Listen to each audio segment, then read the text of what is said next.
Bonjour. Bonjour. Bonjour monsieur. Soyez le bienvenu. Enchanté. Nous recevons aujourd'hui Jean-Jacques Domas. C'est comme ça que ça se prononce? Avec S ou pas S, bon. On dit Domas ou Domas? On dit Doma. Domas. Voilà, le président de la Fédération des pêcheurs de l'Hérault. Il est président donc vous êtes président depuis un mois et vous êtes à la fédération depuis 40 ans. Pratiquement, oui. Donc c'est vraiment une passion la pêche. Ah oui, D'accord. absolument. Depuis que je suis tout petit, je pêche depuis l'âge de 8 ans. Voilà, donc être président c'est un travail à plein temps. Vous avez 62 ans, vous êtes marié, vous avez 2 enfants, vous êtes né à Lunel et vous avez des activités à Marcillargues. Voilà. Ex-prof sciences de la vie et de la terre. Tout à fait. Vous êtes un peu un écolo, quoi. En quelque sorte. Mais j'étais un écolo avant que ce mot devienne à la mode. Voilà, donc il est très attaché à la région, à son terroir. Vous cultivez les vignes de votre arrière-grand-père. Oui, toujours. Et voilà, Marcillargues. Et vous produisez donc un vin à partir de monocépage, un vin d'Aramon. Un vin d'Aramon, tout à fait. Ce qui est très rare parce qu'aujourd'hui on fait des vins de Syrah, de Cabernet, de ci et de ça, mais les vins d'Aramon on les a oubliés. Absolument. Hein? Tout à fait. Voilà, donc vous étiez président d'une autre association de pêche depuis 83. Je le suis toujours. Oui. C'est quoi comme Le association? cumul, c'est l'association de pêche locale de Marciac, qui s'appelle le Brochet Vidourlet. Et donc vous avez été élu à la présidence il y a un mois parce que le président démissionnait. Ouais. Vous passiez par là, ils vous ont dit il faut que vous soyez président. Bon, en fait, je ne passais pas par là, j'étais déjà secrétaire général. Donc voilà. Donc sportif, vous avez fait du rugby, vous avez fait du foot, vous avez fait beaucoup de bénévolat. Vous faites aujourd'hui du vélo mi-route, mi-VTT qui s'appelle le gravel, pour les connaisseurs. Donc deux passions, la pêche et la vigne. Qualité consensuelle. Voilà, pêcheur impénitent. Tout à fait. Vous avez beaucoup pêché? Pardonnez-moi, Seigneur. Oui. Défaut têtu, essaye de faire l'unanimité.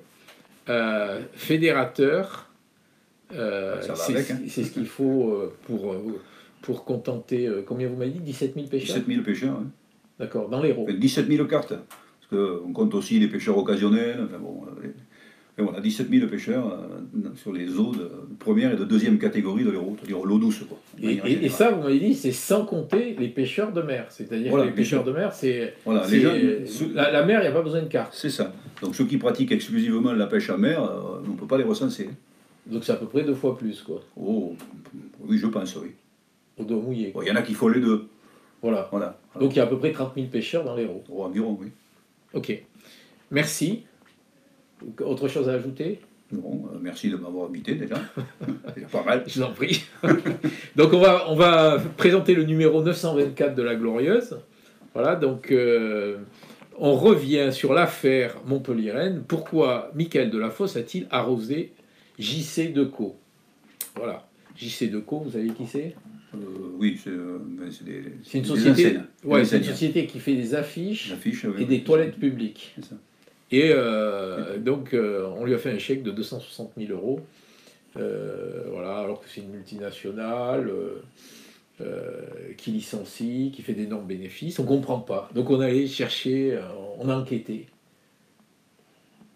C'est pas moi qui vous le dirai, je ne sais pas. Voilà. Ensuite, on a un autre article sur le match Montpellier-Marseille, pas le match de foot, mais le match économico, voilà, au niveau position des deux métropoles. Et on revient aussi sur les populismes, le Front républicain régional. Est-ce qu'il y a un risque Rassemblement national? On continue aussi avec un nouveau portrait, René Félix Alendi, un médecin peu orthodoxe. Voilà. Plein d'informations dans le prochain numéro de la Glorieuse. Voilà, Jean-Jacques Domas, donc du tac au tac. Est-ce que je peux commencer par vous chanter une chanson? Oh, si vous voulez. Je chante très mal, pas de fausse note. mais c'est une chanson dont il faut bien écouter les paroles parce que les paroles sont prémonitoires. Alors c'est une chanson qui s'appelle « À la pêche au moule, moule, moule, je ne veux pas y aller, maman. Les gens de la ville, ville, ville, m'ont pris mon panier, maman. » Les gens de la ville, ville, est-ce qu'ils veulent imposer leur façon de vivre et leur pratique à la ruralité? Certains, oui. Certains. Bon, d'abord, ils ne pourront pas nous prendre notre panier, parce que vous savez qu'il y a de très nombreux pêcheurs qui maintenant vont pêcher sans panier. La pêche sans panier, ça veut dire qu'on remet systématiquement tout le poisson à l'eau. Voilà. Alors, d'ailleurs, c'est ce mode de pêche que certaines personnes de la ville, même d'ailleurs, des fois, ne comprennent pas. Voilà. Parce qu'ils nous disent que capturer un poisson pour rien, voilà. Ça s'appelle le no-kill. Est-ce que ces paroles sont prémonitoires? Un petit peu. Vous vous souvenez de cette chanson? Ah oui, bien sûr. Hein? Voilà. Bien sûr. Est-ce que, mais c'est pas pour ça que j'irai plus à la pêche.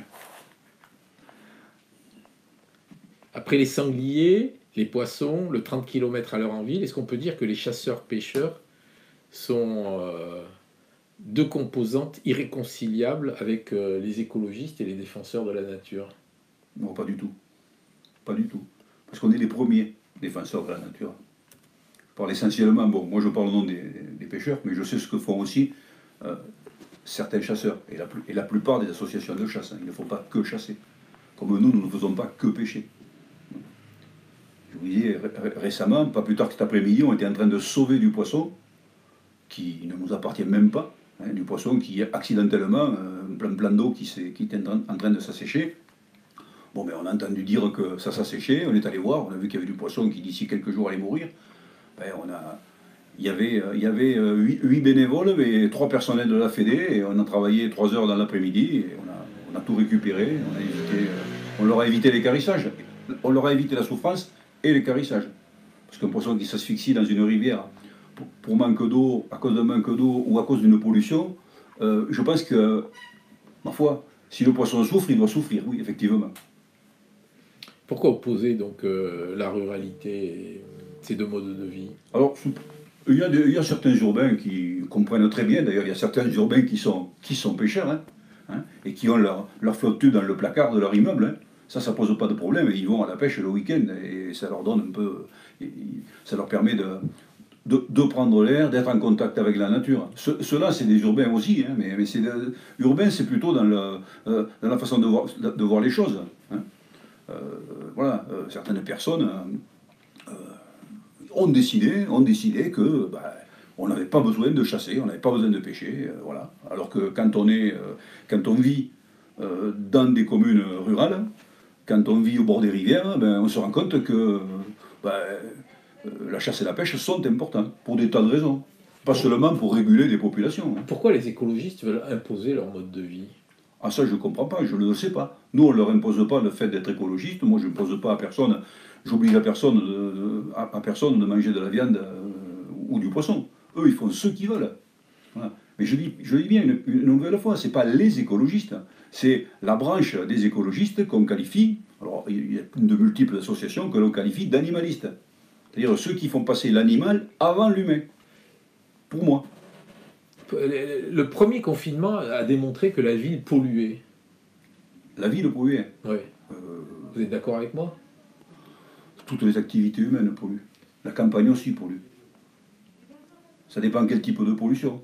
Elle pollue beaucoup. Voilà. Oui, si on parle de la pollution atmosphérique, c'est évident. Bon, mais les campagnes aussi polluent. C'est évident que quand on prend un tracteur pour labourer un champ, ma foi, on dégage du dioxyde de carbone, on dégage des particules fines. Quand on fait un traitement, c'est la même chose. Bon, moi j'ai des vignes, je suis en bio, mais je fais des traitements quand même. Alors aujourd'hui, il y a les animalistes, il y a les véganes, il y a des nouvelles pratiques alimentaires, il y a le menu unique à la cantine sans viande. Vous avez suivi un peu tout ça? Oui, je trouve ça absolument stupide. Est-ce que les mutations de la société condamnent les traditions?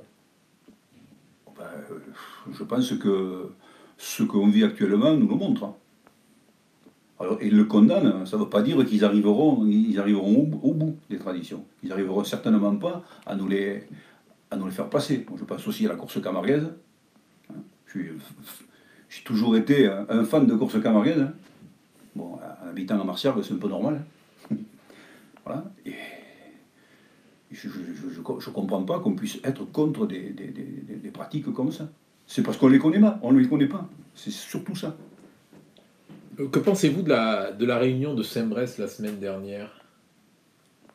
Bon, j'y étais, évidemment. C'est un peu une grande messe, mais je pense que ça a été utile. Au moins pour montrer un petit peu quelles étaient nos forces et pour montrer qu'on ne se laisserait pas faire. D'ailleurs, je crois que suite à cette réunion, d'ailleurs, euh, le maire de Montpellier envisage de revenir sur sur le fait de mettre à l'ordre du jour le vœu des animalistes concernant l'interdiction de la pêche au vif. Dans quelques mois, il y a les élections régionales où les socialistes et les écologistes vont s'affronter. Est-ce que vous n'avez pas l'impression d'être pris dans une polémique électoraliste? Aussi, forcément, on l'est toujours pris dans une polémique électoraliste. Tout le monde promet ceci, promet cela. Bon, mais c'est à nous je veux dire, de jouer fin. Avec les uns, avec les autres. Avec les uns et les autres. Bien sûr. Pêcheur, vous êtes un peu chasseur aussi? Non. Est-ce que vous êtes senti offensé par les paroles du maire de Montpellier il y a 15 jours, 3 semaines sur les chasseurs? J'avoue que je l'ai pas. Après, moi, j'ai vu qu'ils voulaient interdire carrément la chasse sur les quelques dizaines d'hectares qu'il y a sur Montpellier. Euh, j'ai trouvé ça curieux. C'est tout. Pas forcément. J'ai pas été forcément offensé. Vous savez, le problème, c'est que maintenant, plus on urbanise, moins il y a de territoires chassables, plus les territoires chassables sont proches des habitations. Donc forcément, il y a peut-être un endroit où les chasseurs ne peuvent plus aller. Voilà. C'est le cas aussi pour les pêcheurs. Lorsqu'il y a des marinas qui se font, etc., ben, ça nous condamne une partie de l'espace, donc on ne peut plus y aller non plus. Donc il peut y avoir des conflits. Mais bon, les pêcheurs, bon, l'avantage que nous avons jusqu'à présent, je le pensais, c'est que nous, on n'est pas dangereux. Alors, le chasseur, bon, avec un fusil, bon, évidemment, bon, voilà, il y a des accidents, ça peut arriver. Enfin, bon, la plupart des chasseurs, on ne va pas reprendre la fameuse expression, hein, entre le bon et le mauvais chasseur. Hein. Bon, de toute façon, des inconscients, il y en a chez les chasseurs, chez les pêcheurs, il y en a chez tout le monde. Hein. Chez les gens qui font du vélo aussi, n'importe où, qui rentrent dans les propriétés privées, enfin, bon, qui ouvrent les clôtures, tout ça. Bon, voilà, ça c'est des irresponsables. Bon, il y en a partout, on le sait. Bon, voilà. Mais pour en revenir à cette affaire-là, dès que vous avez des lotissements qui se créent en limite de zones agricoles, etc., ben, les chasseurs, petit à petit, ils ont leur territoire qui se réduit. Hein. Voilà. Un pêcheur, c'est quoi? C'est uniquement un gugus là, qui attrape des poissons dans les rivières? Ah non. Alors bon, oui, alors il y a le pêcheur consommateur, hein, lui, il voit, enfin consommateur de pêche, je veux dire, hein, pas forcément consommateur de poissons. Hein. Voilà, donc il y a celui qui prend une carte de pêche à l'année et puis qui va à la pêche et qui ne veut pas entendre parler. Bon. Mais de plus en plus, il y a le pêcheur impliqué. Le pêcheur, j'irai pas jusqu'à dire militant, mais presque. Militant, c'est plutôt nous, parce que nous, on est quand même investis dans les associations et dans les fédérations.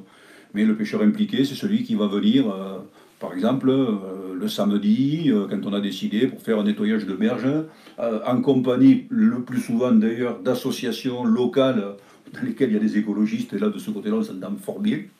Donc, vous voyez qu'il y a des choses qui peuvent se faire. C'est un exemple. Hein. Il y a des pêcheurs qui viennent nous donner des coups de main pour tous les travaux parce qu'on fait des tas de trucs sur les rivières, des tas de choses. On met des frayères artificielles à des endroits où on estime que. Vous savez, on a des milieux qui sont artificialisés de plus en plus. Bon. Donc, dire on va gérer les milieux de manière patrimoniale, on n'y touche pas, on laisse la nature faire. Il y a des endroits, c'est pas recevable. S'il y a du poisson, c'est parce qu'on s'en occupe. D'accord. Et le poisson, il change un peu. La température de l'eau change, il y a des algues. Ouais. C'est inquiétant un peu, non? Oui, mais ça c'est inquiétant. Oui, les effets du réchauffement climatique dans la région sont particulièrement marqués et de plus en plus. Là, chaque année, nous avons de plus en plus d'algues filamenteuses dans les rivières. Bon, les niveaux sont bas, l'eau est de plus en plus chaude.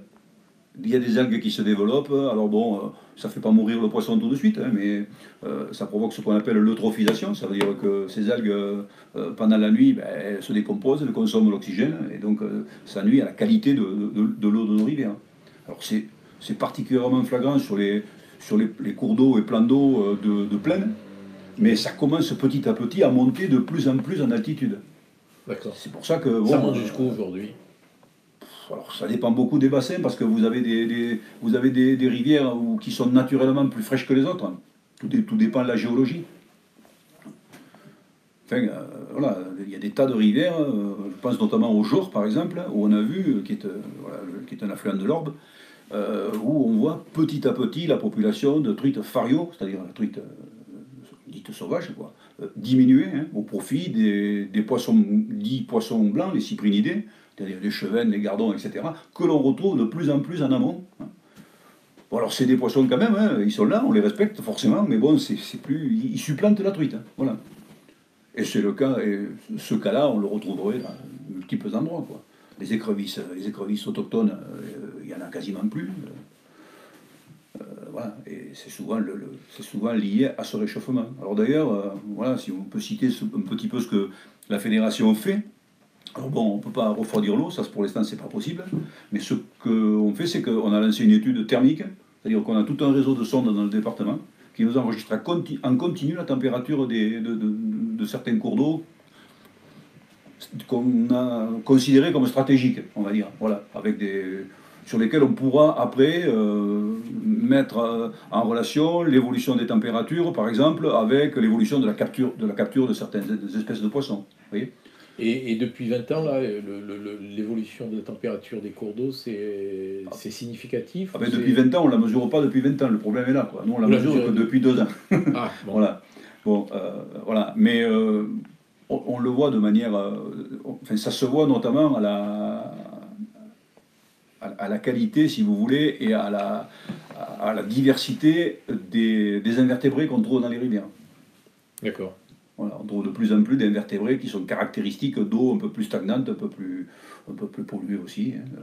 Enfin bon, les pollutions quand même dans le département, bon, même s'il y en a quelques-unes par-ci par-là, elles ont quand même été considérablement réduites. Et je me souviens, il y a une trentaine d'années, lorsque j'ai commencé à faire partie du conseil d'administration de la fédération, on avait des réunions, dans toutes les réunions, il était question de pollution. Parce qu'on avait des soucis avec les caves coopératives, avec des communes qui n'étaient pas branchées complètement. Bon, il y en a toujours maintenant. Maintenant, c'est souvent accidentel. C'est des surverses, c'est quelque chose qui casse. Aujourd'hui, voilà. Il y a moins de pollution. Ah oui, il y a moins de pollution. Oui. Alors, vous avez été attaqué sur la pêche au vif. Donc, la pêche au vif, c'est la pêche du pauvre. Oui, je l'appelle comme ça, enfin du pauvre, oui. C'est-à-dire de la personne, pêcher au vif, on pêche au vif avec une canne très simple, il suffit de mettre un fil en hameçon, sauf que bon, on veut pêcher un poisson carnassier, on accroche au bout sa nourriture. Donc on accroche un poisson carnassier, par exemple un brochet, un cendre, ce sont des poissons qui, bon, on peut les capturer avec des poissons morts, mais bon, ce sont des poissons prédateurs qui ne mangent que d'autres poissons. Est-ce que c'est une pêche qui est importante, la pêche au vif? Elle était importante. Elle était très importante. Elle diminue. Ça représente quoi, 20%? Alors là, bon, on m'a déjà posé la question, je ne sais pas, non, beaucoup plus que ça quand même. Il y a au moins 40% des pêcheurs qui pratiquent la pêche au vif encore. Certains la pratiquent de moins en moins. Hein. Moi, quand j'étais gamin, tous les anciens du village pêchaient au vif. Moi, je pêchais au vif. Bon, maintenant, ça m'intéresse moins. Puis bon... il faut stocker des poissons, il faut aller les capturer, il faut les garder à la maison. Bon, voilà, donc ça pose des... Maintenant, on pêche plutôt comment? Alors maintenant, on pêche beaucoup au leurre. Hein. D'accord. Voilà. Alors bon, les leurres ont tellement évolué, sauf que les leurres sont de plus en plus sophistiqués, et comme je disais, il y a des gens qui n'ont pas les moyens de se payer, de se payer des leurres, des moulinets qu'il faut pour les lancer, voilà. Donc c'est pour ça que je dis que la pêche au vif, c'est une pêche, on va dire, traditionnellement, de gens souvent modestes. D'accord. Est-ce que vous avez discuté avec l'animaliste qui vous a mis en cause Adina Zeghi? Non. Non, mais de toute façon, on ne sera jamais d'accord. Hein. On peut discuter. On peut discuter, oui. Enfin, lui, dans la mesure où il dit, voilà, bon, on est contre les poissons de soufre, etc. Moi, je dis que, d'abord, c'est pas prouvé. Hein. Mais enfin, c'est pas là-dessus que je vais les attaquer, parce que personne n'en sait rien. Il y a des études, vous savez, les études, on leur fait dire ce qu'on veut. Hein. J'en ai vu quelques-unes là, bon, quand on les reprend sur le plan scientifique, bon, vous m'avez compris, hein, c'est pas évident, hein, voilà. Donc nous, on considère que si on nous... Bon, d'abord, déjà, la pêche au vif, c'est une pêche qui est légale. La loi française l'autorise. Donc, dans la mesure où la pêche reste autorisée, Vous avez vu les communes qui ont voulu supprimer la pêche au vif. Donc il y a Paris, ouais. il y a Grenoble, il y a Grenoble, Bordeaux. et maintenant Montpellier. Ouais. Voilà. Il y en aura certainement d'autres. Chaque fois qu'il y a des animalistes dans les conseils municipaux, ils voudront faire ça. Il suffit qu'il y en ait un qui ait cette idée-là. D'ailleurs, à Paris, ils voulaient supprimer la pêche au vif. Ils avaient fait une petite manifestation là, avec des pancartes. Et à Paris, la pêche au vif, en Seine, il y en avait une, c'était une dorade. Pour vous indiquer comment ils connaissent les poissons, vous voyez. D'accord. Donc la souffrance animale, est-ce que ça existe? Chez certains animaux, oui, on le sait, mais chez les poissons, on ne le sait pas. Voilà. D'accord. Chez les poulets, ça existe?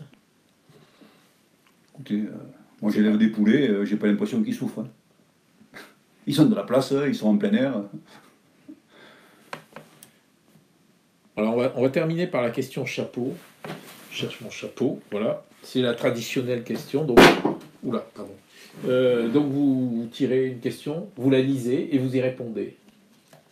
S'il vous plaît. Voilà.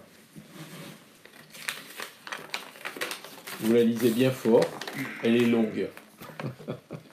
Alors, chapeau. Que pensez-vous de Laurent Nizon, président de la Fédé? Alors, c'est pas de la Fédé de pêche de Montpellier, c'est l'APPMA, c'est l'association. Oh, excusez-moi, Voilà. je ne suis pas un grand spécialiste. Pêche de Montpellier, les Chevaliers de la Gaule, adjoint à la mairie de Montpellier, qui a choisi plutôt son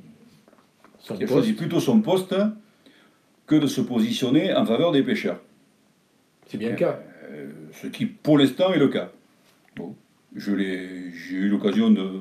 a eu l'occasion d'avoir un échange de mails. Donc il m'a dit qu'il avait œuvré, je vous le dis franchement, il m'a dit qu'il avait œuvré en faveur justement des pêcheurs. Moi, il en a le sentiment. Et moi, j'attends de voir si jamais il y a un vote au conseil municipal, j'attends de voir quelle va être sa position. En tout cas, s'il ne vote pas contre l'interdiction de la pêche au vif, je ne sais pas, pour avoir une position claire, il devrait démissionner clairement de son poste de président des Chevaliers de la Gaule. On est là pour défendre la pêche, hein, en général. Parce que vous savez, moi je pars du principe qu'on commence par la pêche au vif, parce que c'est la chose qui peut être la plus facile à faire passer et à faire interdire, hein, parce que ça choque certaines personnes, etc. Puis après, on va nous enlever une technique de pêche, on va nous empêcher, comme ils font en Suisse ou en Allemagne, de remettre le poisson à l'eau. Ils sont obligés de les tuer quand ils les capturent. Le no-kill est interdit. Puis on va nous empêcher, je ne sais pas, on va nous demander de pêcher rien qu'avec uniquement des hameçons simples, pas des hameçons triples, alors qu'il y a belle lurette qu'on le fait. Écraser les ardillons, il y a belle lurette qu'on le fait sur les parcours no-kill pour ne pas abîmer le poisson. Donc au bout d'un moment, à la fin, chaque fois qu'on va interdire quelque chose, il y aura de moins en moins de pêcheurs, adeptes de ces pratiques. Et du coup, s'il y a de moins en moins de pêcheurs, ils auront peut-être gagné ce qu'ils veulent. Donc moi je dis, toute interdiction, toute réduction de pêche, un président de la PPMA doit s'y opposer. Surtout s'il a comment dirais-je, des obligations, s'il a des mandats électifs. Mais je comprendrais qu'ils ne s'y opposent pas, puisque je crois qu'ils ont été élus sur la même liste avec les animalistes. Donc il doit être solidaire de ses colistiers, ce que je trouve normal. Ok, bah écoutez, on verra. On verra. Après, on verra. Très bien, je vous remercie, monsieur. Merci à vous.